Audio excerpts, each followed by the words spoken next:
আজকে পাবলিক ইউনিভার্সিটির সংখ্যা বেড়ে 57-তে দাঁড়িয়েছে। আমরা কিন্তু কোয়ান্টিটিতে অনেক এগিয়ে গিয়েছি, কোয়ালিটিতে কতটুকু পেরেছি আমরা জানি না। আমরা লার্নিং আউটকামস কন্টেন্টের ভিতরে থেকে আমরা চাচ্ছি যে আগামী প্রজন্মকে সত্যিকার অর্থে শিক্ষা ব্যবস্থা প্রদান করা।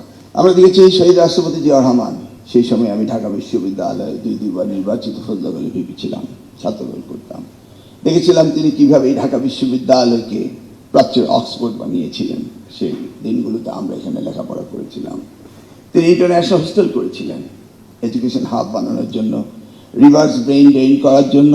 বিদেশ থেকে অবসর সময় অর্থাৎ ভ্যাকেশনে টিচাররা এসে এখানে পড়াবেন। আমরা দেখেছি আমাদের সময় আমাদের সাথে আমাদের স্যাররা রয়েছেন, আমাদের সাথে ইন্টারন্যাশনাল স্টুডেন্ট আসতো। আজ কিন্তু আমরা সেই পর্যায়ে নিই। আর আপসীর নেতৃত্বে এবং শিক্ষা ব্যবস্থার যে ব্যাপক পরিবর্তন ঘটছিল, সেই পরিবর্তনের মধ্য দিয়ে আজকে দেশে 116টি প্রাইভেট বিশ্ববিদ্যালয় হয়েছে। 1992 প্রাইভেট অ্যাক্ট দিয়ে হয়েছিল ওপেন ইউনিভার্সিটি।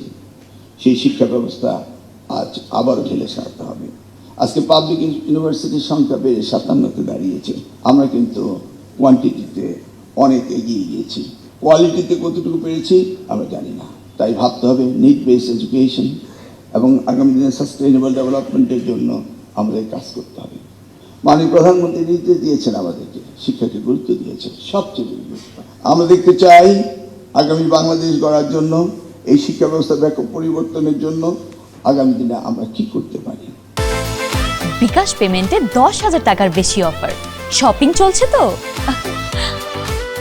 দেখুন, আমরা কারিকুলাম নিয়ে কাজ করছি, আমরা লার্নিং আউটকামস কন্টেন্টের ভিতরে থেকে আমরা চাচ্ছি যে আগামী প্রজন্মকে সত্যিকার অর্থে শিক্ষা ব্যবস্থা প্রদান করা। Let's not drive our car looking the rear view mirror, putting our car in reverse gear. Let's go head.